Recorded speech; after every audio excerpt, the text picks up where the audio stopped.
Yeah, we're live. If you take a look at some of the last videos that I did, we were lamenting the fact that Steve Relay is going to be leaving West Tech, retiring, which is sad. And Steve is awesome. I'm going to go see him next week, and we're going to hang out and maybe have a drink and talk about we've been together so long, almost 30 years, I think.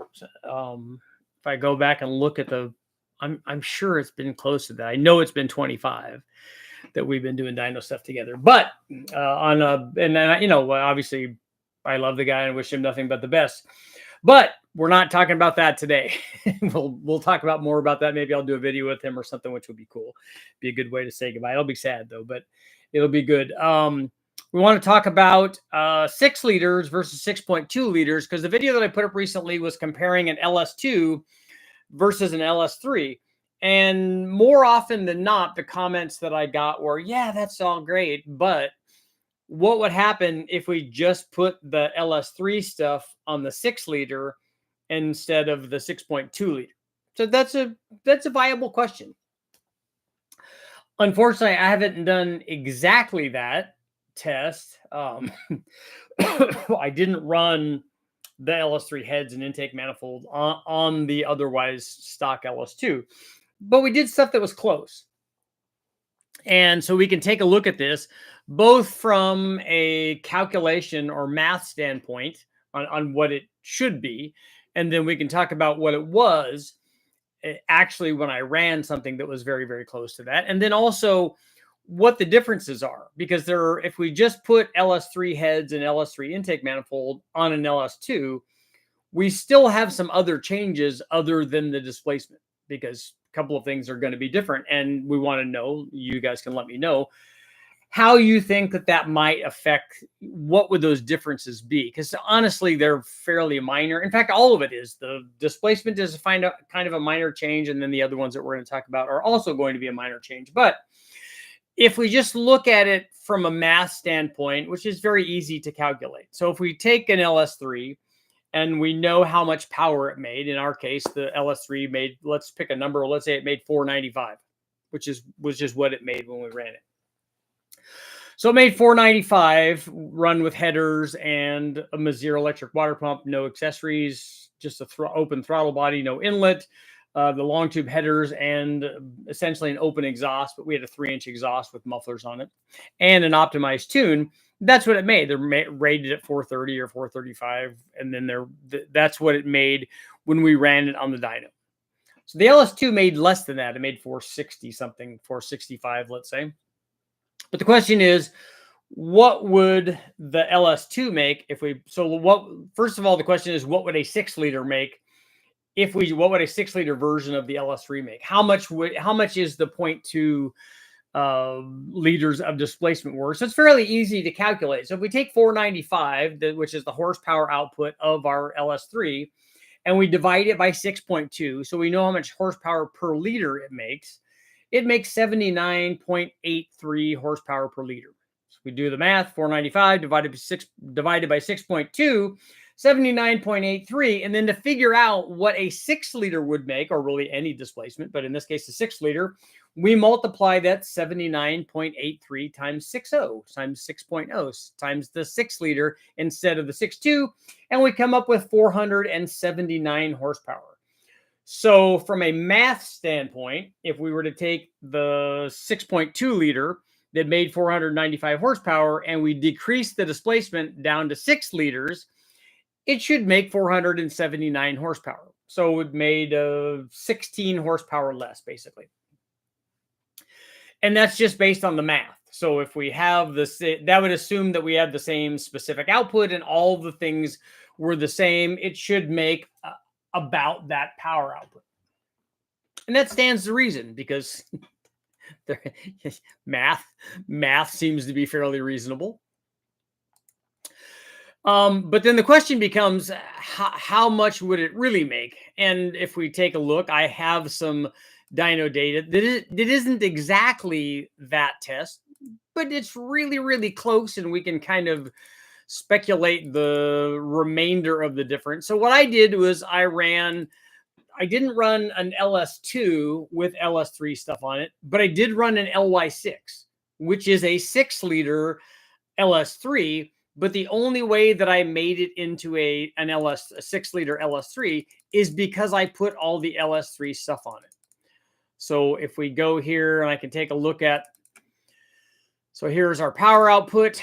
So if we take a look at what I did was took the LY6, which is a 6-liter with rec port heads on it and a truck version of the LS3 manifold. And what I did was I took the LS3 camshaft and put it in, and then put the LS3 intake manifold, even though when I did the comparison between the LS3, lower or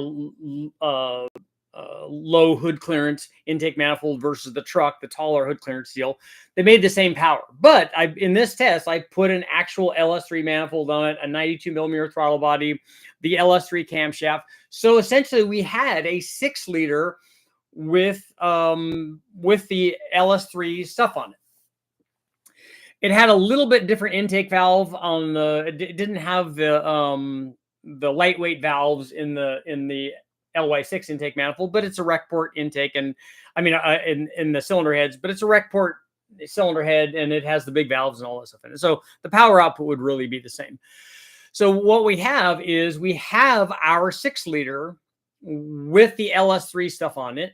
And so our calculation said that it should make 479.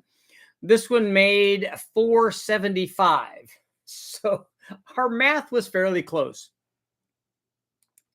And 469 foot-pounds of torque. So it did kind of what the math suggests. And here's, on that particular test, here's why we might have missed by just a little bit. If you compare the LS3 to the LY6, the 6.2 liter to the 6.0, not only did we change the displacement, but we also changed the piston design. On the LS3, we just have a flat top piston. On the LY6, it has valve reliefs because it has variable cam from the factory. So they had to put valve reliefs in it because they're swinging the valve a lot, and they needed extra piston to valve clearance. What the valve relief does in our case is change the static compression ratio by whatever the drop in cc size of that valve relief is, whether it's 3, 4, 5, 6 cc's, whatever it is. It's going to change the static compression ratio a little bit. The other thing to think about, if guys were thinking about, but it's very, very close to our math at any rate. I mean, we're within 4 horsepower, whatever, 4 or 5 horsepower. So I think that's a fairly good math estimate of what would actually happen, assuming that we didn't make any change in static compression ratio. But if we're looking at the comparison that we did comparing a 6-liter LS2 to the 6.2 LS3, and then we take the LS3 stuff off and put it on the LS2, we have a couple of other changes. Now, both of them have flat top pistons, which would allow our 6-liter to be a little bit higher compression than our LY6 version with the valve relief in it. But the compression is still down relative to the 6.2 liter.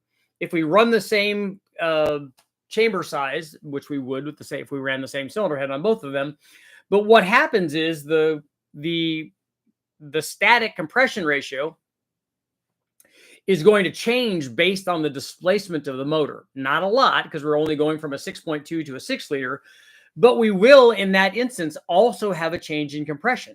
So we're not just going to a smaller displacement now. We're going to the smaller displacement and to a slightly lower compression because of that displacement. And that's what displacement does. If we were to take our 6.2 and make it a 7-liter and keep a flat top piston and keep the same chamber size, we'd go up dramatically in compression, also in addition to going to a bigger motor. So you essentially get two benefits. And in our case, going from a 6.2 to a 6.0, we reduce the static compression by putting those heads on there.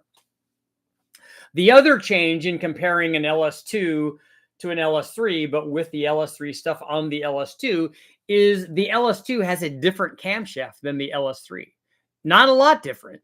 If you look at them, the LS3 has a 551, 525 lift, and the LS2 has a straight 525 lift. The duration numbers are identical, 204, 211. The LS3 is said to have 117 degree LSA, and the LS2 is said to have a 116 degree LSA.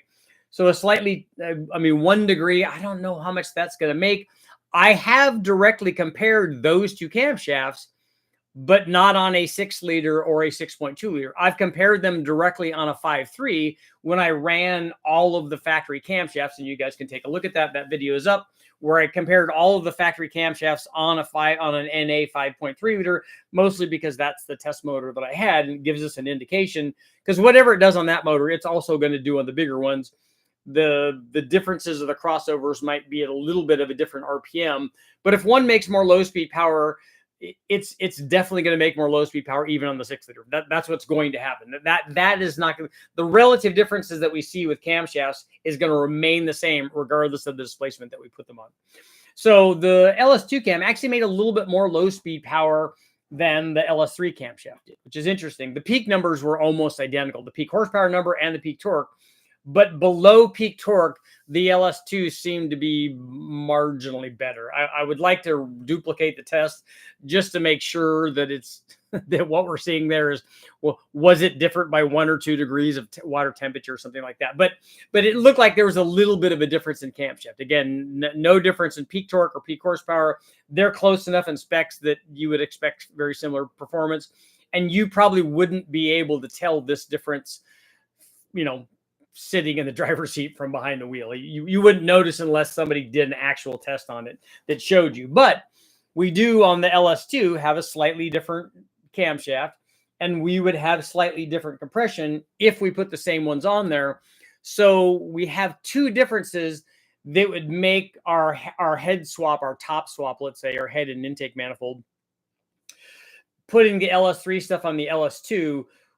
We have a few other changes that would make the LS2 slightly different, but we're nitpicking really here. I mean, the math got us really, really close.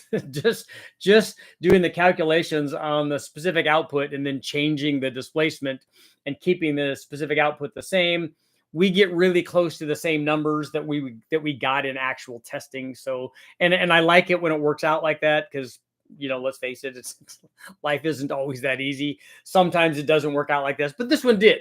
And so if you guys are wondering what a 6-liter does compared to a 6.2-liter, use that math. If you're wondering what a 4.8 does compared to a 5.3, compared to a 6.0, if you could put the same stuff on all of it and manage to keep the static compression the same and the cam timing.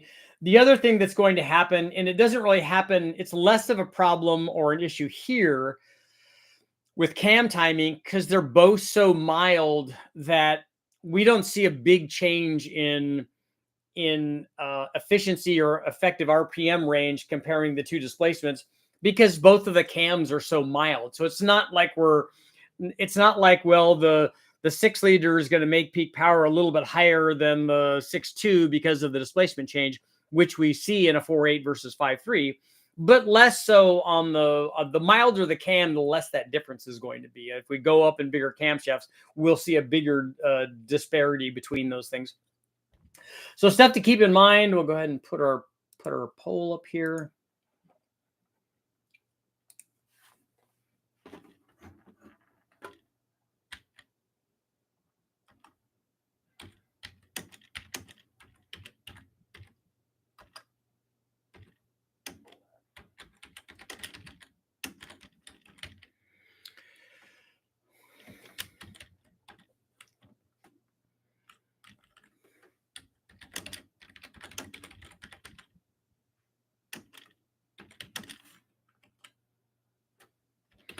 Is the added power for 6.2-liter worth the extra cost over a 6.0 over a 6-liter?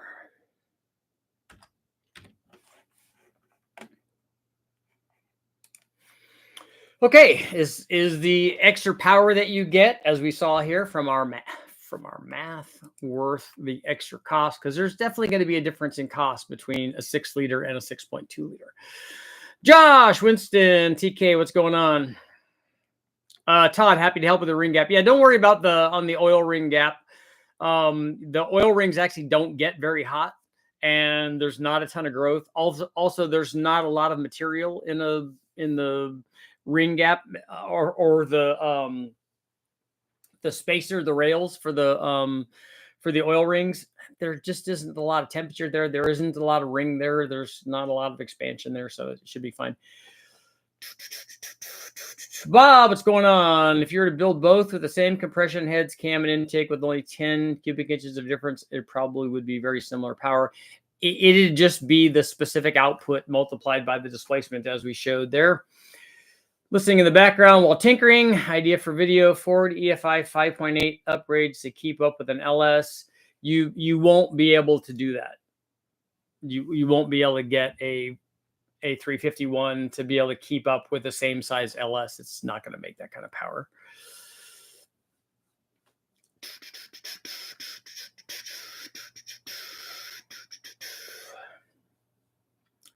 That is true, Van. Let's see, what was the 10.4 to 10.7 in compression. There in the comparison between an LS2 and an LS3 from the factory, they are different static compression. 6.0 has that ledge on the intake side where the head meets the block that the 6.2 doesn't have. That could be a few horsepower. Has that ledge on the intake side? I don't know what you're talking about. You're talking about the truck, the Recport truck intake manifold. I know exactly what they do if that's what you're talking about, because I've tested it many times. Some Engine Masters competitors have compression ratio as low as 9:1. Have you been asked to help Engine Masters now that Steve is retiring? No, they're not filming that anymore. When do you decide to put more ring gap in your motor? I do it when I add boost. So any amount of boost, you should put extra ring gap in it. And 6 to 6.5 thousandths per inch of bore is where you want to be. Hit that like button, yo.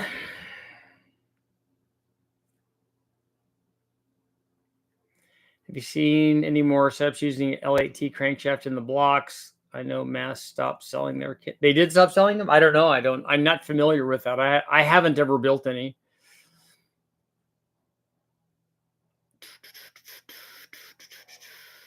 Yo, DVD size hail today? Uh-oh. Where was that at, Turbo Centra? What's the price difference between these engines out by you? The price difference where we are would be dramatic, because an iron 6-liter you could find. In fact, I found 4 of them in one day, but that was rare for me.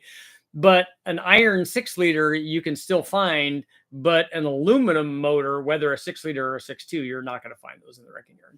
You might find an aluminum 5.3, which I have found a couple of those, but I've never found an LS2 or an LS3, and they would be a lot more money. The 6-liter iron motor would be hundreds, and the 6-liter or 6.2 LS3 would be thousands. On the upside to an LS3 is the fact that they're more plentiful than an LS2. Yeah, they probably made more of those and for more years than the LS2. And the LS2 was only in a few vehicles, right? Well, but same thing with the LS3, though. Richard, would you expect much difference in power if the only difference in cams was the lift numbers? No, we showed that on the Brian Tooley Racing Truck Norris versus the Truck Norris NSR cam. So one of them was 500 lift, one of them was 550 lift, and it was about 6 horsepower on that one. They're about the same cost around here. So if you're going to get something other than a junkyard truck motor.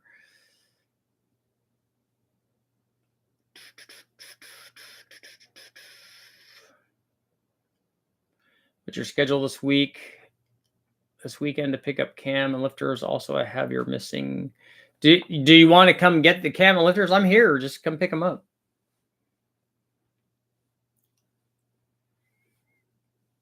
Or this week. I'm going to be down at West Tech next week.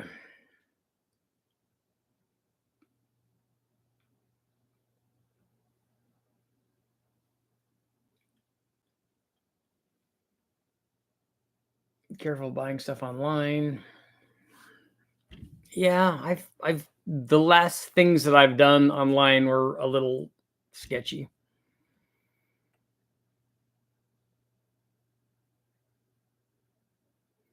How about an L9H versus an LS3? Isn't an L9H a 5.3 liter?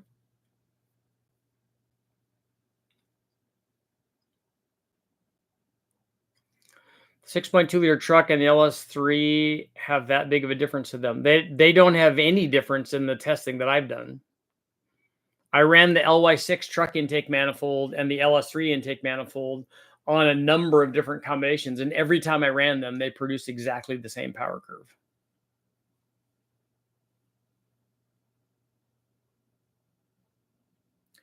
I only see truck LS intakes in the junkyard, or truck LS motors in the junkyard. That's all I see too. I've never seen a Camaro or a Corvette with a LS in the wrecking yard in any of the wrecking yards that I've been to. Some class Mustang racing stuff had limited valve lift to 500.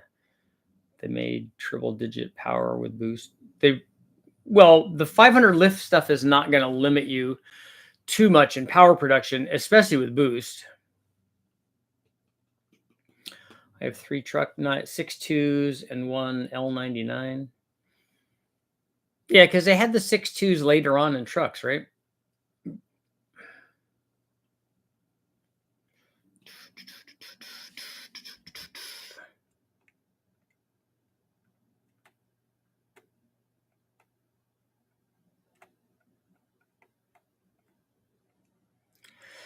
Scrolling. How's your poll doing? Is the added power of a 6.2 worth the extra cost? 22% saying yes.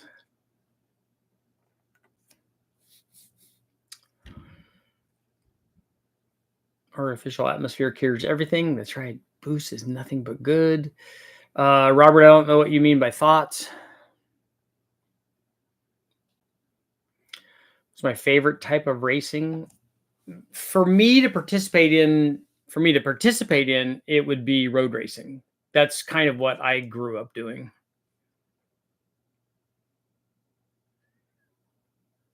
Richard, it's a bit off topic, but that's okay because this is an open forum now. Question and answer, just whatever you want. Have you used the low oil level sensor port as the turbo drain? ICT makes an adapter to plummet and uses a 10 AN fitting. I don't see why you would make one if it didn't work. The oil level sender is going to be below the oil level. I don't like to do that. We've done stuff like that. And in fact, I've routed the oil line, the drain line from the turbo. The turbo was on one side. I routed the line under the oil pan all the way to the other side and then went into the pan. So the oil in that tube was always below the oil level, and it still worked. But ideally, it should be above the oil level. 2007 plus Escalades and Denali's had the 6.2s in them. Yeah. When you convert EFI to a carburetor and LS, does the timing curve normally need to be changed? No, a lot of times people will change it. When we run the MSD controller, it usually wants another degree or two of total timing because I think that there's delay in the box somehow. And so when we run the MSD, normally they want like 29 degrees. 30 or 31 seems to be more likely the number there. The L9H is the early L92. Okay. Any of the displacement motors work fine, and they all respond the same way. In your opinion, is the Holley EFI program more user-friendly than the fast or HP tuners? It's definitely a lot easier than HP tuners because their HP tuners is way more involved having to work within the factory ECU because there are so many things that are interdependent on other things. And the standalones like the Holley or the fast are really not like that. And I would say you probably could learn any standalone. I just have more experience with the Holley, which is why I continue to use it. Although I will be using Haltech stuff. The Haltech guys reached out and are sending me one of their new units, which is very cool. So we can mention that.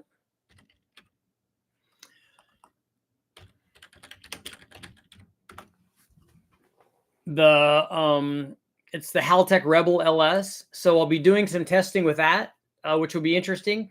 I kind of want to do a stand start on a junkyard LS with that, to just hook it up and hook the starter up and make it work with that ECU, because I've not tried one of those.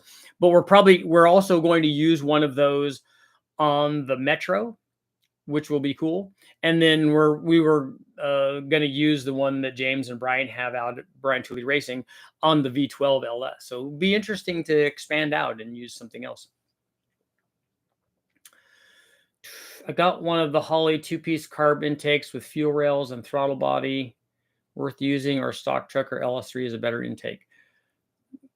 A 2-piece single plane intake manifold is not going to make the power of the truck or the LS3 makes. So take a look at the videos that I have up comparing the factory, if this is a rec board, I'm assuming, since you're talking about an LS3 intake manifold. If you look at the comparison between the LS3 intake manifold and anything else that we tested, other than the new performance design intake manifold, or the Edelbrock cross ram deal, but expensive and heavier and requires 2 throttle bodies. If you look at those, you'll see, and you can judge that by where you want the power curve. But a single plane intake manifold is, if it's better than a factory LS3, it's only going to be better at the very top of the RPM range. And you can take a look at that video and see what I'm talking about.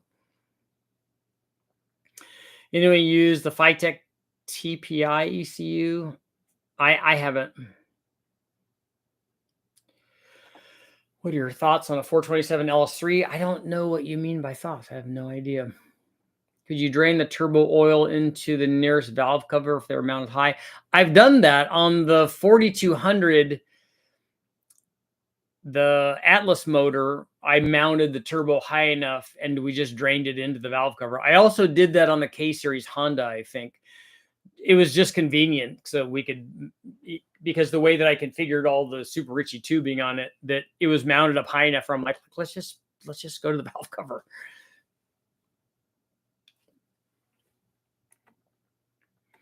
The other day, my L96 exhaust manifold got glowing red hot. I just had new O2's Cat's Y pipes manifold and math. Any ideas what could be happening? Pretty sure all the parts are new. It's got to be clogged, or air fuel, or timing.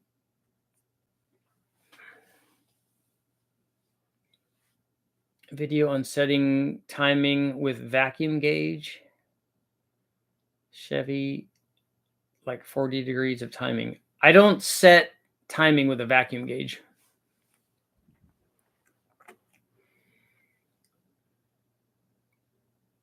My streetcar run HP tuners, and for the project, I'm thinking to go with a Terminator kit and piggyback the stock ECU if I decide to keep AC. Okay. Ended up towing it home, runs fine for 5 minutes, and gets scorching hot again. It was dumping fuel.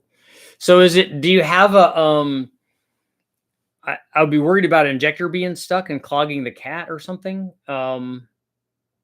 But a glowing exhaust manifold is you're getting burn happening in the exhaust manifold. And so, like I said, delayed retarded timing or dumping a bunch of fuel in there. Have you seen the new Summit Racing intake manifolds? Yeah, they're going to send me some that we're going to do some testing with. Chamber on the LS3 head is wider than the 4-inch bore. It leaves a ledge between the block and the head. The incoming air hits the ledge on the 4-inch bore. Yes, and that's something that people could talk about if we didn't have actual data on it, and the factory for GM didn't already do that, and we know that it works. So that's actually not a concern. I'm guessing because they don't sell many at so cheap. 800 was shockingly cheap with 3-bar sensor and harness. Got an 05 Escalade with an LQ9. Would I see horsepower and torque numbers by switching to a rec port top end on it? Yes, you definitely would. The factory rec port heads and manifold make more power than the LQ9. You have 317 heads on that, and and the early truck or the Trailblazer SS, but either one of them, even if you had a Trailblazer SS on it, it's still going to make a lot less power than the Recport stuff does. The Recport stuff will definitely be worth power. It'll be 25 or 30. Do you need 416 or 427 to make the motor last longer, or longer sleeves in the block? I don't go more than a 4-inch stroke on any of the factory sleeve lengths. If you want to go more than that, we have sleeved blocks, and when we do, then you can put lots of stroke in them. Then we've put 250 strokes in them, and we've made 454s and 468s and that kind of stuff. And then on the big, on the tall deck deal, we did a 4.5-inch stroke, I think. But I don't put 4/100 strokes in stock sleeve lengths.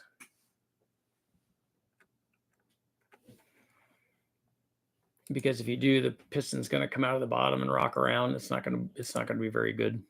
416s are common with the standard bore, or the, I think a 416 is going to be the 5 over or whatever on a LS3 deal. But on a 6-liter block, I don't go out to 4065 on an iron 6-liter block. I go 30 over. So 30 over, and then a 4-inch stroke on that is a 408. And then a 4065 and a 4-inch stroke is like a 415 or something.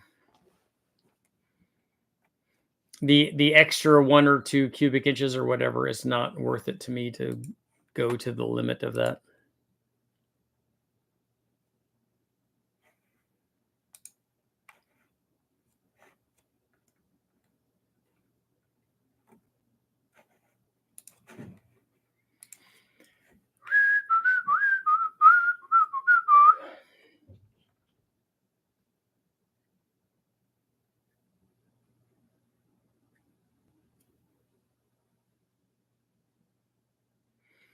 Trevor, happy to help, man. I've done a few of those stroker deals, and it's definitely a good way to get a whole bunch of extra low speed power. Well, I mean, you make more power everywhere because it's just bigger. If you're trying to get 600 horsepower from your LS3, making it 415 inches is makes it a lot easier. And then when you have a motor like that, especially one with a cam in it and decent compression, which it will if you have a flat top piston in it, if you have all that, then you have a motor, the bottom part of the motor, that can now take advantage of what even a stock LS3 head, or certainly a ported LS3 head, has to offer, because they'll support way more power than a 6.2 is going to make, unless you really, really, really want to rev it. It's the same thing with really good cathedral port heads. A ported set of cathedral port heads, like, you know, if you put airflow research heads or ported stock heads or those kinds of things on a 5.3, you have way more cylinder head than you can use. Like, we have the trick flow heads on the 5.3 that we're running to 7700 because we got that Brian Tooley stage 4 LS3 camshaft in it, and it's making good power, but it's has to be fairly high RPM, and we're not even anywhere near what the heads will support. F416 is 11.3 to 1. Yeah, that's going to be up near where it would be if you had, depending on your piston design in the chamber.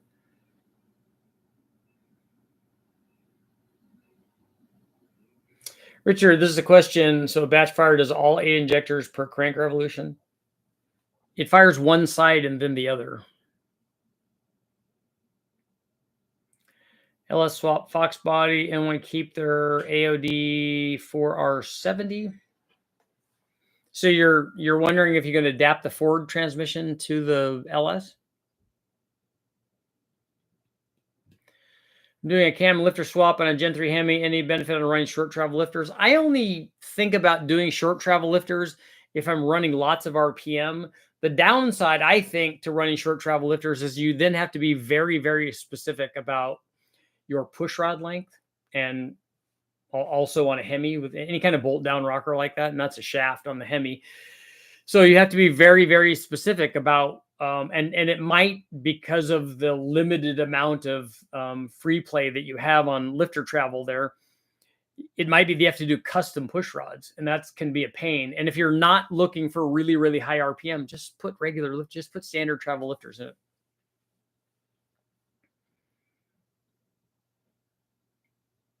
Only ever seen people go with the Turbo 400 when they LS swap a Fox body, or go with a 4L80E or a full race Power Glide.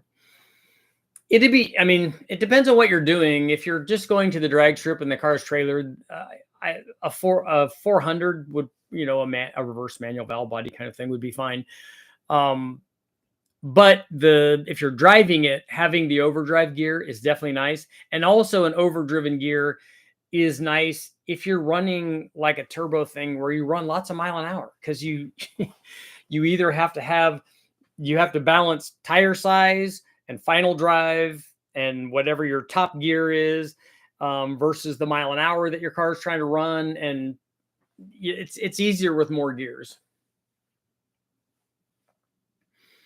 That's what we're running into on Jimmy's NSX with the J35 turbo motor in it. Is he's now making enough power, and we're going to try to make even more, where, you know, you're talking about 145 or 150 miles an hour, you know, tire size and gear and and final drive and all that. And especially if you want to get the gears close together, that's kind of nice, especially in the higher gears. First gear, yeah, you could get away with that, because you're almost never putting all of the power down that you have available. Usually you're modulating power on the launch. Usually you can spin the tires.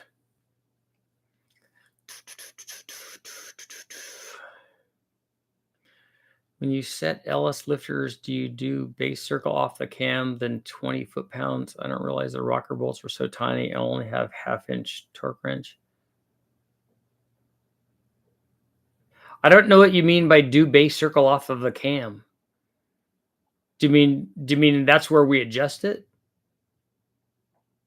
You tighten each lifter or each rocker because the rocker is a bolt down. So you tighten the rocker to the factory torque setting, and you do that. We do it with the valve obviously closed. So you rotate the cam until the valve's closed.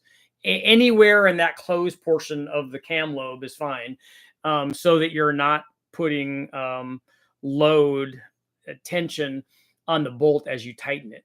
So you don't want spring load on the bolt as you're tightening it down, because it's only aluminum, so it's pretty easy to pull out. A 1/2-inch torque wrench. Yeah. I do them by hand. I very rarely do I ever torque a rocker bolt, and I've done hundreds and hundreds of cam swaps. I'm a little behind what's happening at West Tech. Oh, Steve Brule is going to be leaving West Tech. He's retiring. Do 821s only come in LS3s, or do L92s have them too? I don't know about the casting number. The valve change is what dictates the LS3. They have lightweight valves in them.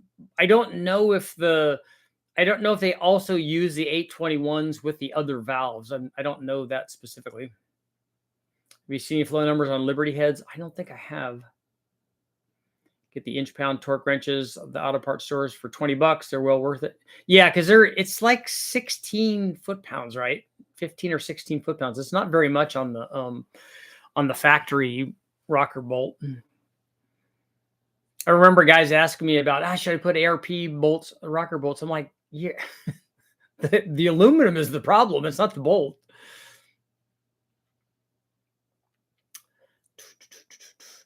That's good. I didn't torque them either. I did it by feel. Yeah, you just tighten them. I mean, I'm sure that I over tightened all of them whenever I do it, because 16 is not really very much. How efficient did you get at swapping cams in your Mustang? I don't ever actually remember doing a cam swap with the motor in the Mustang, so I didn't do a lot of that. I've done a lot of cam swaps on 5-liter motors on the engine dyno, and I got fairly proficient at that. It's still a lot of stuff, especially early on when I was doing it with my motor out of my Mustang. When we were early on at West Tech, when we were doing those, we ran it with all the accessories. So every time we did, we had to take all the accessories off. So it was a time-consuming thing. Got a set of rec port heads with the 5364 casting. Okay.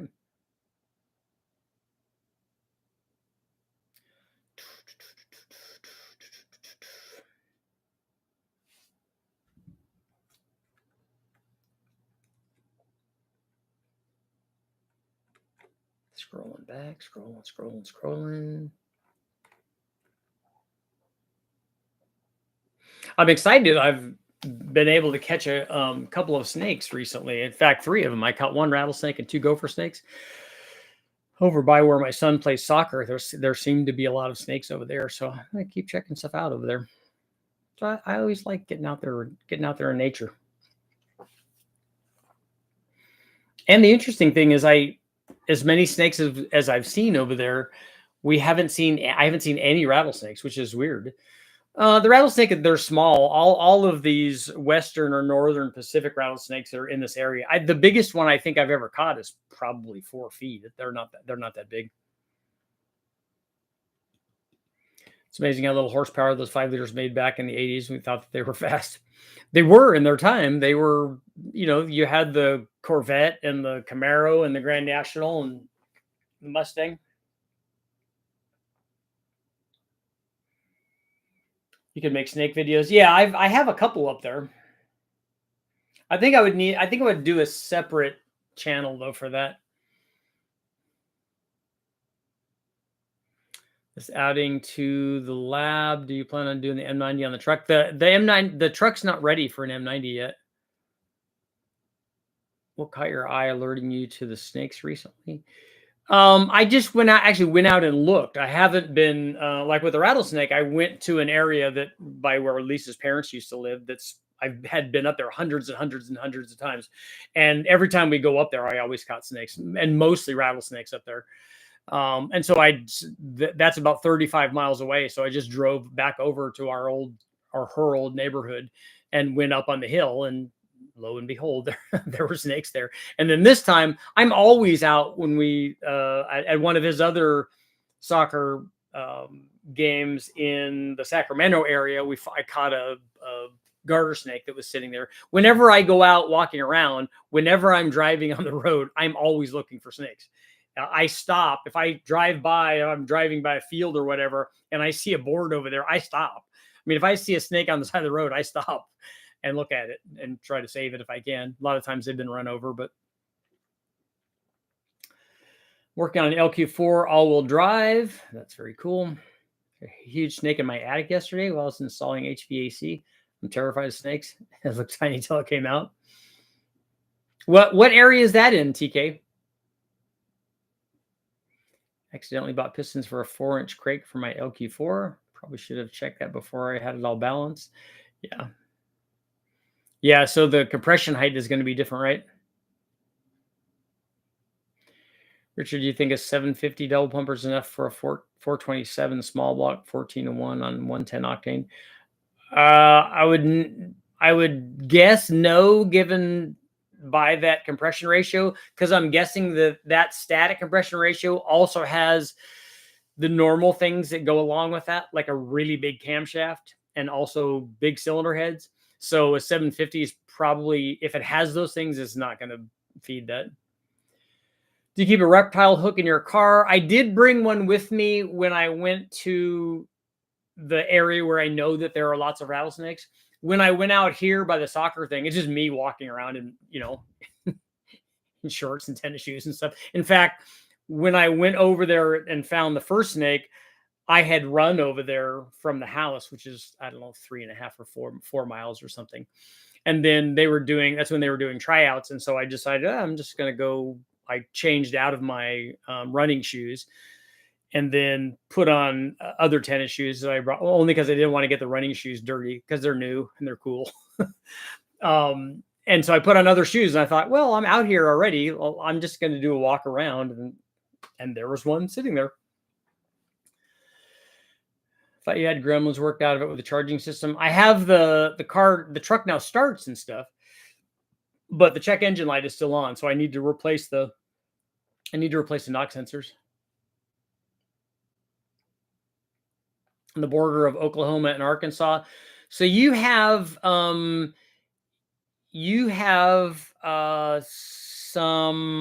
indigo snakes there, which are black and may get pretty big. Also, rat snakes are pretty good size there.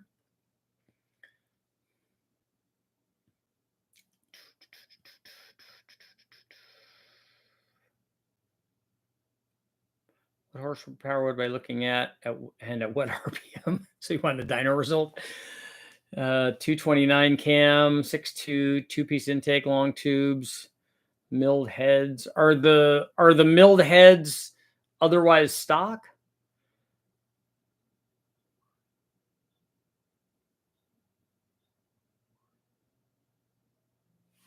I'm thinking that the 229 cam. Let's see here. Let's look at the.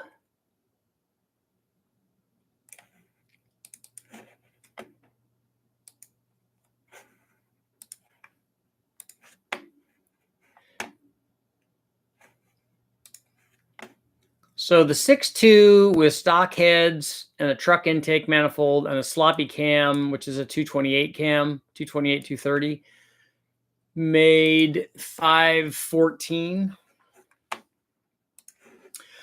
So if you've milled your heads 15,000, it's not going to change it very much, a half a point maybe. The intake manifold is going to lose power down low compared to the truck manifold. It might make a little more. So I don't know. And that's a 229, 242. That's going to make more peak power. I don't know, somewhere between 525 and 540 probably.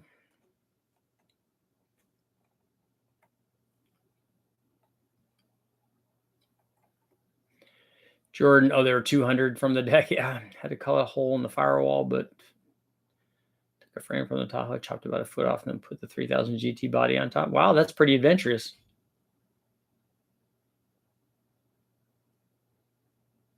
Who's looking for rattlesnakes? I know that would be me. Actually, and when I don't do it nearly as much now, although I kind of want to do it more now this year. Usually for me, snake season would have started a lot earlier. I mean, I found snakes in December and January. You have to go look for them, and it has to be a nice day. But I remember being there for Christmas and for New Year's and going up on the hill by Lisa's parents' house and finding snakes in January and December. But usually February, March, April, May are really good months for snakes. How often do you see LS4 front-wheel drives in the wrecking yards? I've seen a few of the wrecking yards that I go to. I used Delphi knock sensors recently, and the front one only lasted about 5,000 miles. Used NTK this time, got 10,000 on them so far. I'm still in the process of porting my 317 heads. I've run ported 317 heads from the guys at Total Engine Airflow, and they work really well. Can you add a 5 or 6 speed transmission on the GMC Yukon XL? Yeah, you can. You could put a manual trans in it. Yeah, Robert, it's right, going to be right in that range. Some of the pickups came with manuals. They did. Some of the 4.8s did. You could grab everything you need from one of those.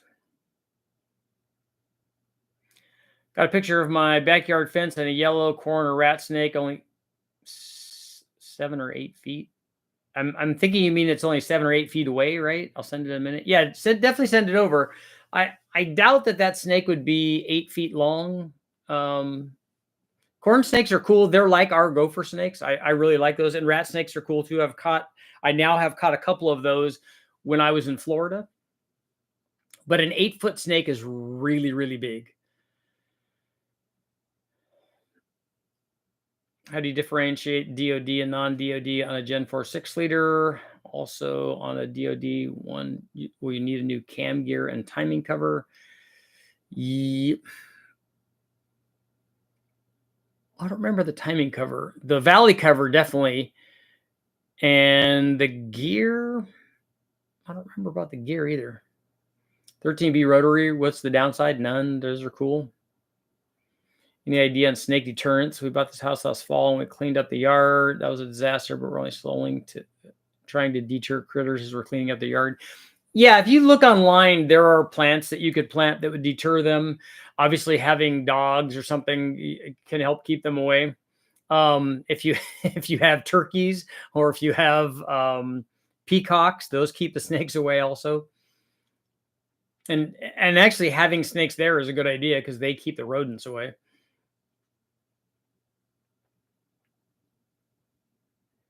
I had a little corn snake as a pet when I was younger. Super cool. They are cool. And I like the ones that I want to find when I go out are king snakes, the California king snakes that we have here. They're beautiful and they're really cool. Both of the gopher snakes were, especially the second one, he was very, very chill. After I picked him up, they hiss at you a little bit and are just warning you, hey, look, I'll bite you if you mess with me. But as soon as they realize that, hey, he's just picking me up and checking me out, he's cool.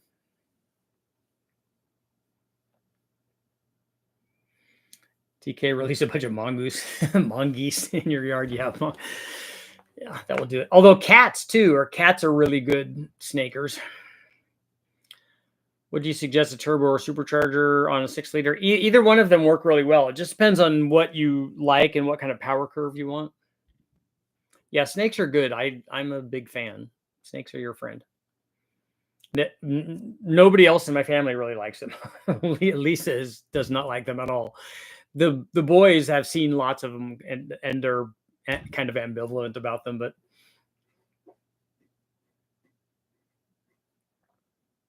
they just know that I get excited about weird stuff, snakes and sharks and just all kinds of weird stuff.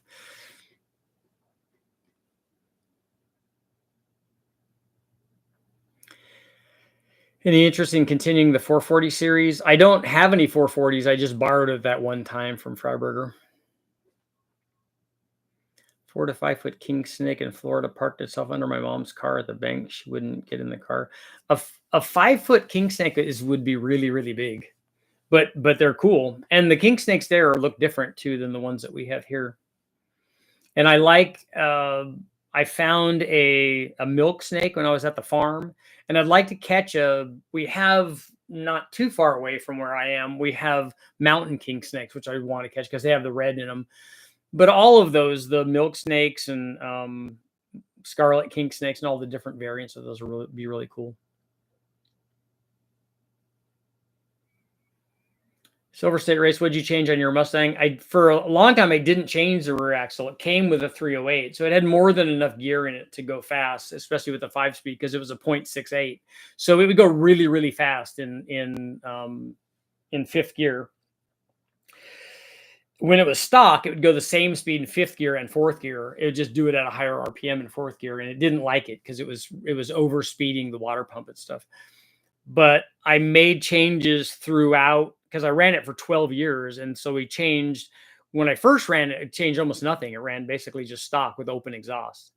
And I did that a couple of years. We did upgrades on it. We eventually ran a Vortec on it, and the Trick Flow KPI TFS high port heads, different camshaft, had a crane interceptor. We ran all kinds of different stuff, suspension stuff. I've been watching 440 videos, fuel efficiency at the top of my list. Yes, so the 440 would not be the choice for that. That's good. I get strangely excited when the fighter jets come out. That is kind of cool out when you're driving out in Nevada, like when you're driving out to the Silver State or outside of our Area 52 area and stuff. You get to see a lot of the jets, especially when you go there when they're having the air shows, because they're always doing flybys of all of the cool jets. Bought a GMC Yukon XL with 137,000 miles on it. It just reached 150 to recommend an overhaul. Mine has 340,000 on it now. So you're a long ways from needing an overhaul. On my 14 Power Stroke, I'm not really a diesel guy, but I'm usually with the diesel stuff, it's just adding more fuel and then adding more airflow from the turbo.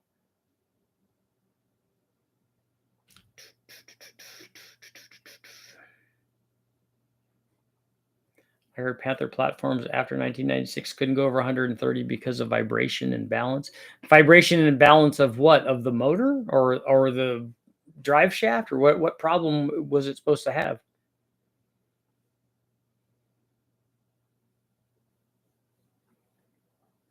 Been hearing some rounds popping off for the holidays.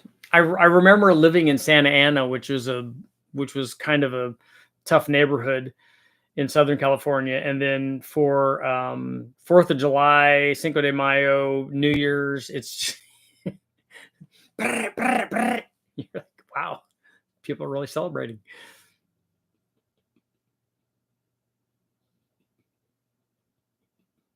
Practically everything is more fuel efficient than a 7. Yeah, a 7 to 1 440 would be really bad. That would not be efficient at all. So is the added power of a 6.2 worth the extra cost over a 6 liter? 28% saying yes, and 72% saying no.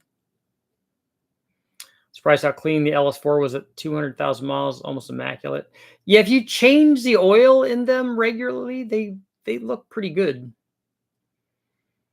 Run a little diesel fuel through them, they look good. Some of the ones I have, like even this 5.3, this one that's run so many runs and made so much power, looks terrible inside, and the ring seal is not great. You could see on the videos that it's blowing stuff out the exhaust. I'm surprised that it makes as much power as it does. Was the 340 Mopar as good or better than the 350 Chevy stock or potential? Neither one of them had good heads, and neither one of them, well, I don't know how the Mopar intake manifold was. The Chevy dual plane that they use on the performance applications was pretty good.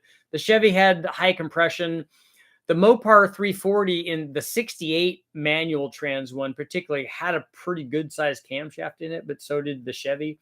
The Chevy was bigger, so I think I would give the edge, just without ever having raced any of them.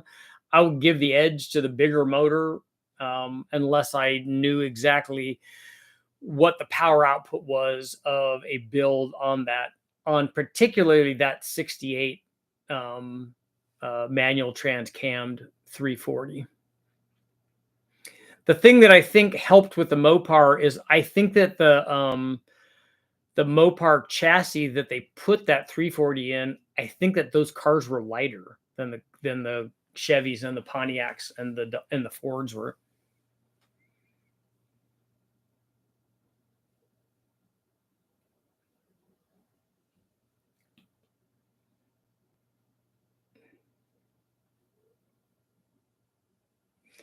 Ben, I don't know what your question is.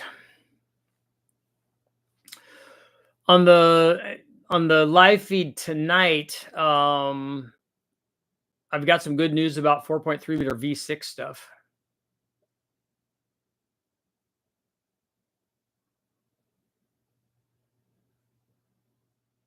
Interestingly enough, a 440 with proper head flow, intake headers, cool fuel will get better fuel efficiency and make 500 foot-pounds of torque. Yeah, I mean, a 440, like any sort of big blockish kind of motor would not be the thing that I would pick for fuel efficiency. The fuel efficiency, I think, would come down to the normal things. How much power is that motor consuming in its operation? Because you need to make a certain amount of power to go whatever speed you need to go in whatever vehicle you're trying to go that speed in. It requires a certain amount of power.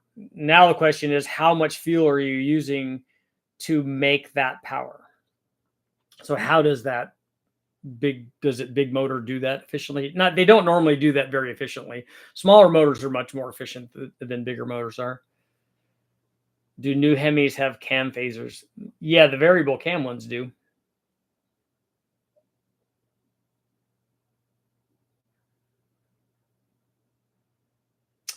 I was dedicated down to the bone Mopar fanatic until I bought a Ford Power Stroke diesel to pull my 15-ton fifth wheel. A turbo diesel for pulling a trailer is really, really good. Honestly, I don't think it matters whether it's a Ford or a Cummins or whatever it is. I think that there's lots of good ones there, and that's the point that I try to make. Is there's not one thing that's good. Like the Dodge, I would love to have a, what is it, a 70 or 71 AAR CUDA or a 6-pack, a TA 6-pack. I think that those are amazing looking cars. I don't really call myself a Dodge guy, but there are lots of Mustangs that I would want. Lots of a Torino would be awesome. A Talladega would be fantastic. And there are a lot of Cobra. Obviously, there's lots of cool stuff. There's lots of 69 Camaro or a 70 Chevelle. You know, there's so many cool things that everybody makes that it would be hard to pick one thing.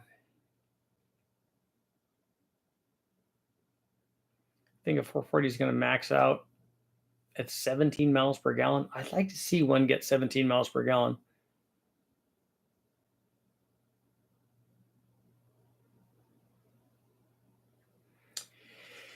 The old darts. Yeah, I think that those were pretty light.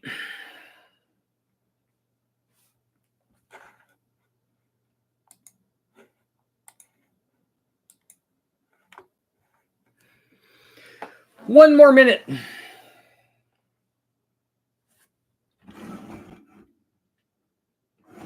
One more moment.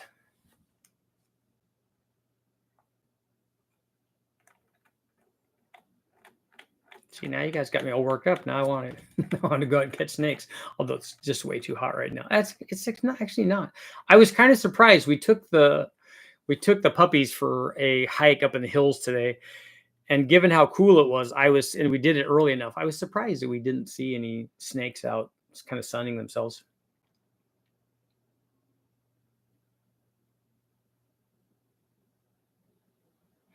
My dream is to eventually build one of the Shelby kit cars with an LS in it. That would be good. A Daytona coupe is really, really cool.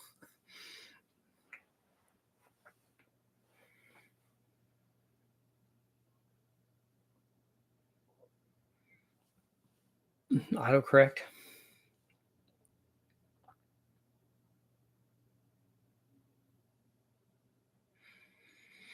T-shirts, yep. What's your opinion on the Mitsubishi 3.8 or V6? I don't have any experience in one of those. 2000 Sonoma Cyclone. The Daytona Factory 5 car. I know that is cool. Yeah, as long as you're driving something cool. Like I love the Omni as much as I have liked any car that I own. And I've owned some cool ones. I've owned a Ferrari and a Ford GT. And Paul, you're home from Saudi? Nice. So before I go, what's you guys let me know in the comments. This is this Memorial Day weekend? So what so thanks to everybody who thank you for your service. But what are the is everybody going to watch some kind of some sort of war movie or some military movie? What is your go-to military movie that you watch? Is it Battleship? I don't know if that really counts. I watched the Secret Soldiers of Benghazi. That's pretty cool. Patriot. A 2.6-liter 4-cylinder in my Montero. Is that the same motor that they used in the the Starion Turbo? Tropic Thunder, yeah. I'm just a dude disguised as a dude. Dude playing a dude disguised as another dude.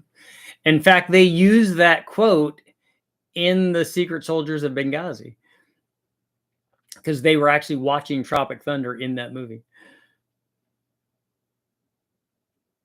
The new Top Gun movie is really good. The Maverick movie is really good. Stripe's awesome. The battleship drop anchor scene, that is really good. And I love that he's the discussion that he's having. Yeah, we're all gonna die. You're gonna die. I'm gonna die. Just not today. Battleship is the one, yeah, out in Hawaii with the aliens.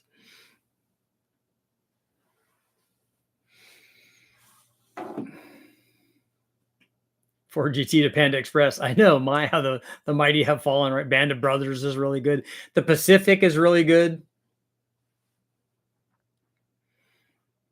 And Saving Private Ryan. I mean, there's a lot of good ones.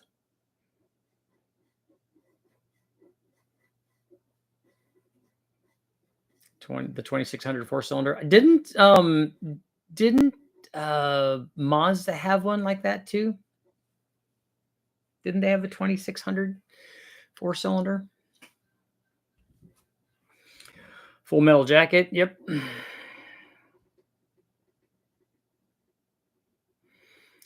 Top Gun. I actually like Maverick better than I like the original Top Gun. Boys and Company C. Any of the missing in action ones. All of the, and I would count the Expendables movies as that too.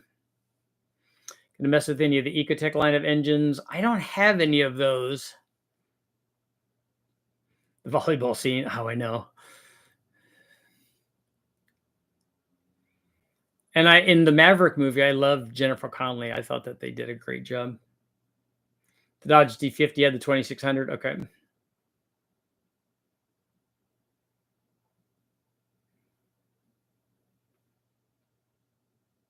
Dodge D50.